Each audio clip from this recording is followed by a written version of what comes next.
feel very privileged to have the most prominent figure in the KLU with us today. He is none other than Dr.K.Sarat Kumar sir. ఆయన గురించి నేను చెప్పడం కంటే ఆయన నుంచే విందాం. So, hello sir. Hello Andy. Sir, give us a short note about you. Yeah. Myself Dr. K.Sarat Kumar, working in this university for last 15 plus years. My association with this university, in the initial stages I joined as a professor of electronics and communication engineering. Later on I am being given responsibility as central position with associate dean sponsored research, wherein which we used to work for 10 crores of projects in a span of 18 months. Later on I was totally responsible for the planning and development activity for the university as dean, and further I worked as associate maybe associate dean consultancy collaborations and international relations, and director engineering PG programs for about 1.5 years, and vice principal academic staff college for 1 year. And my most recent designation is dean skill development for 1 year. Later on, after COVID scenario, I am associated with this institute as director research and development and placement relations, and so on and so forth. And to just convey about my education background, I did my masters from Andhra University campus in the specialization of radar and microwave engineering, further followed with PhD from Sri Venkateswara University Tirupati in collaboration with European Space Agency Netherlands. And during my tenure of my PhD and as well as after my joining at KL University, I got an opportunity to work with various abroad institutes, which it includes UN, SCOSTEP, CSTEP, URSI, ISRO and UGC related funding agencies gave me an opportunity to visit abroad to various countries. And these countries are considered to be Italy, France, Taiwan, Bangkok, Singapore, US, Dubai, Netherlands, and so on and so forth, for the purpose of satellite communications, radar and microwave engineering, and so on and so forth. Thank you. Oh sir, that's really great. And we would like to know your contribution to the KL University, sir. So, contribution to KL University to consider, as I told you that I joined in this institute way back in 2007 as associate professor of electronics and communication engineering. I myself considered to be one of the first research grant holder scrutinized from AICT in New Delhi for the project worth of 5 lakhs. Later on in the year 2010, I got full funding from Ministry of Science and Technology as young scientist recognized by DST. So with that initial funding and scheme, I got an opportunity to establish significant equipment which is useful for the KU band propagation studies and KU band satellite downlink setups, and this is all considered to be in terms of research, whereas contribution in terms of university level, being a dean planning and development, where my association and as well as with the possibility of my team's contribution, we got All India number 2 under Swachhata rankings, where I used to receive the award from Sri Prakash Javadekar Garu, the then Ministry of HRD Central Minister, and later on the legacy continued with All India number 10 under Swachhata Clean and Green Campus, and All India number 1 Swachhata Clean and Green Campus with hostels more than 5,000 inmates category. And we also received state number 1 from Government of Andhra Pradesh, received honor and award and accord from Chief Minister Sri Chandrababu Naidu Garu, and so on and so forth. And as a part of Dean Skill Development, we used to generate significant collaboration with companies existing in India and as well as abroad for the benefit of students' skilling activities. So to just think of about research, as I told you, I was one of the first research grant holder from the university research perspective concerned, and as a collaborative person established some significant contacts with Ministry of Science and Technology, New Delhi, so that majority of our faculty members received funding from the agencies. So those days people are not aware of about research, but fortunately our faculty proven to submit to proposals to the agency, and we got funding more than 10 crores way back in 2010 itself. So these are few of the contributions where I can claim as a part of research, skill development, planning and development, and related activities significant to my designation for last 10 years. Okay, sir. And what made you choose this microwave engineering field? Yeah, there is a history for that. Way back in 2009, way back in 1996, 97. So I was one of the person shortlisted by Indian Navy to work for INS Gorpod, INS Rajput, and INS Sindhu Bhairavi submarines. So actually, it is a part of NCC Naval Wing, where I was the cadet captain for 8 Andhra Naval NCC unit, where I am being shortlisted for this activity to be in Bay of Bengal for 18 days. So prior to that, we sailed for about 480 kilometers in Godavari River from Maharashtra border to the Godavari and to the sea. So, so that this working with INS Rajput and INS Gorpad warships, where I was much passionate about this radars, microwave engineering, where people used to have communication with the shore only with that. So that helped me to achieve admission in Andhra University campus in the specialization of radar and microwave engineering. It is a passion where my association with NCC and Indian naval ships and Indian submarines and that specialization which was available in Andhra University, where I opted for it. That was the main reason my entry into microwave engineering, radar systems and satellite communications concerned. That's really great, sir. Would you like to share your experience with us when you were working with that NCC Navy ships? So yeah, that's true. NCC, which helps every human being, whoever into that, to get into the disciplinary routine, daily lifestyle, and responsible and commitment towards the activity, whatever we think so. So keeping that in view, basically this NCC activity, as I told you, being a cadet captain, I was very much associated with 400 plus cadets, which it includes girls and boys those days, where in which I was the cadet captain. We used to go for a lot of parades, training activities, sports and swimming and other things. We being in the naval, maybe naval and navy related NCC. So that helped me to get into the national camps, which it includes national camps which was organized at various places in the country, as well as various places abroad, which it includes the sea training camp, whatever I specified in terms of Bay of Bengal.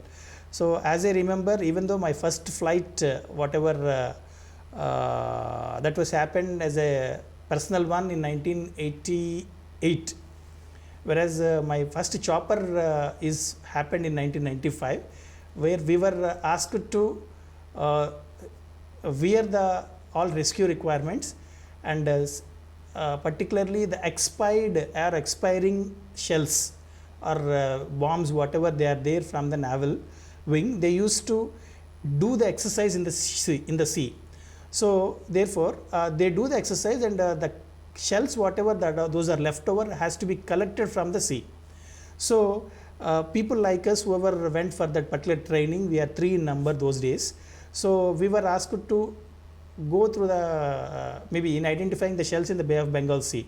So we will be left from the chopper to the mid sea, where rescue boats will also be with us, and warships also will be surrounded with us, and we need to identify that orange shells which are there, and we need to raise our hand. Then the exercise part is all considered to be over. So it's a great experience to work with the warships. In the initial days we had some ambiguity about how we can work out with that, but as and when training went on very well, then we were well versed with the activity, and we fulfilled the exercises also in NCC Naval Wing while being with warships and while working in the mid-sea Bay of Bengal. And one important point to highlight is all about to work with the INS Sindhu Bhairavi submarines. So even the height of the entry and exit of submarine is also less than 5 meters, 5 feet. where all the life of submarine, all the life of true soldiers working in submarines is significantly to be hand-folded salute, and as well as hand-folded greatness to them, because we used to work with them, and we learned many things while with submarines and as well as warships. That was quite an adventure, sir. And we would like to, we also heard that you went to foreign visits often. Would you like Yes. to share your experience? Yes. So one important significant contribution and support to be mentioned here in this case as a part of my foreign visits, where Koneru Satyanarayana Garu, the chancellor of that time and president of our university, helped me a lot in visiting these abroad various universities and scientific organizations existing in abroad. Even though funding is provided by the various agencies, sometimes the funding is limited. So then immediately, as and when the option has been submitted to the authorities, he is the one who came forward and extending the additional support whatever it is required in terms of the financial requirement, additional financial requirement from the university, or else any other specific subsistence which is required for that foreign visits. So to just mention my first visit, which was to Italy way back in 2005, which I visited to Abdus Salam ICTP Trieste, Italy, who is a Nobel laureate. He funded that institute worldwide. Many of the foreign scholars and scientists visiting that particular place and helping to learn the latest things those days. So later on, National Institute of Technology, Taiwan, Taipei, and further followed with the legacy, the support from various organizations within the country. India also helped me to visit those countries like European Space Agency, Netherlands, ICTP, and National Science Council of Italy, which is existing in Slovenia country, and further followed with Chicago University at United States of America, Amity University, and various educational zone at Amity University, Dubai, followed with maybe during the span of my stay at Europe, I visited Spain, France, Germany, various universities where people working in the space propagation communications, satellite communications areas, where I got an opportunity to visit majority of the institutes, fortunately funded by Government of India and supporting agencies, with additional support and moral support and additional subsistence and salary support from the institute also. So true to say, technology wise, my field, as I specified, microwaves, radars, and so on and so forth, and 99% of my visits also covering these particular areas and regions, which helped me to gain and grab a lot of funding even from the Government of India after the post visits, maybe after the visits from these abroad countries to the hometown, and giving back to the institute also possible because of this particular orientation of abroad experience, that learning that technology and trying to implement that technology in India, submitting some proposals. Automatically I got an opportunity to get a good number of funding from the agencies. So what do you think about introducing foreign languages in KLU studies? So truly to say, they are very much required for the purpose. So English, our people are very significantly good in our location, whereas when we went to Italy or when we went to some of the European countries and United Arab Emirates and so on and so forth, sustainability is all not only based on the English. So Germany, Italy, France, people, they used to have French, German, and as well as Italian languages as a part and parcel of their regular communications. So I just wanted to tell you an example, funny example to you, to the people also. So when I went to Italy for the first time, when I'm asking about when this bus will come to the stop, so people over there, including the government employee, railway employee, because railway station and bus stand, they are near to each other. So it is quite better where we approach the authorized people. That instance, I felt like that, and I approached him and I asked when the bus will come. He didn't understand it because they used to call bus as bus. So that resulted me that it took altogether 5 to 10 minutes, where I explained to him about bus as bus. Maybe I failed to explain to him a bus as bus. So therefore, he didn't understand what is bus. So therefore, learning foreign languages, especially like Chinese, German, and some of the languages are truly going to help. Truly going to help the individuals whoever is visiting abroad, and as well as to deal with their clients also. For the students, these languages are going to help them in gaining additional benefit and to work for offshore requirements. So I strongly suggest French, German, Italian, and if possible Arabic and Chinese. At least 1 or 2 languages of these things which are going to give an additional edge for the students in terms of working with offshore clients. Okay, ma'am. And we also were very quite surprised that you went for a guest speaker for IAS training people. So how was your experience there, sir? Yeah, it is a significant experience to claim. There was a tsunami in the country India suddenly. People are lacking with gadgets, people are lacking with communication setups with them, because this was happened in 2005-2006. So tsunami is the first instance it struck India. A lot of lives have been lost in Chennai and various parts of shores. So government, because those days we don't have cell phones whatever that we have today, so communication is also quite impossible from one location to other location, because majority of the communications happen with wired communications. Because of this tsunami, there is no power at all. There is no, maybe lot of towers and poles were lost, and there is no communication from one part of the location to the other part.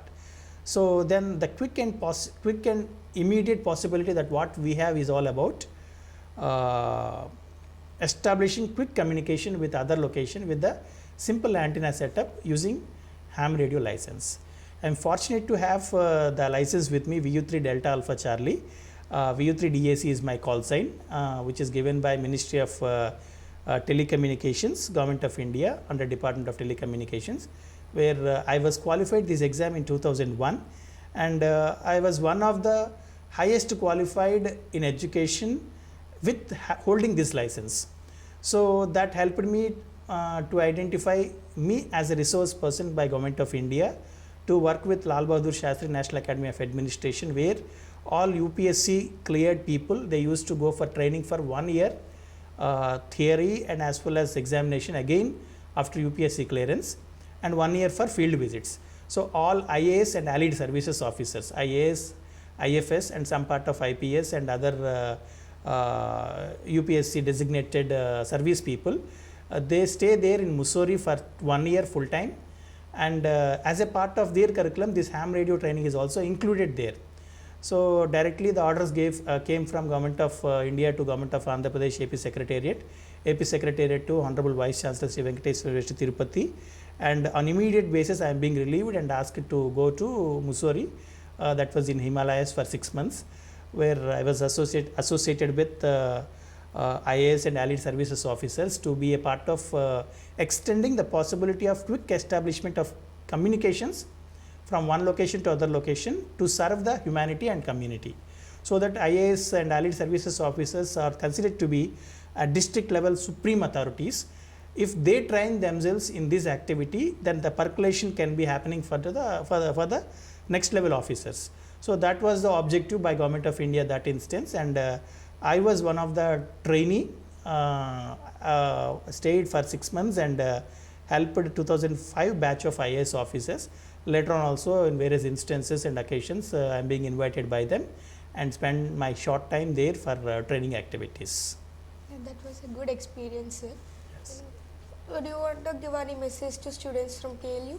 Yeah, students from KLU, yeah, these days maybe I'll tell you in 2 different ways, before COVID scenario and as well as after COVID scenario. So KL students are considered to be significantly committed in majority of the activities whatever they feel so. But as far as placements are concerned and as well as higher education concerned, students are contributing very well and upholding the objectives and as well as their goals and to reach their parents' expectations. Whereas there is some point I wanted to add. There are some of the students from other institutes, they are doing significantly well when compared to the existing scenario of KL.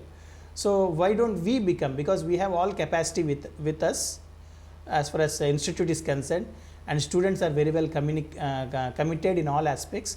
So students, whoever is coming forward in learning new things, in contributing much, definitely they will stand ahead when compared to the other institute students or other premier institute students.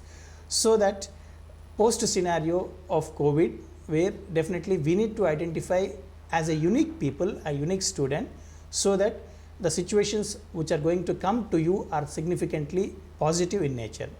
So therefore, I suggest to have more commitment, more interest towards the activity, whatever that you are fulfilling in your domain, in your interest and lifestyle, so that put your interest to the extent of possible best, so that things will be much favorable to you in all aspects.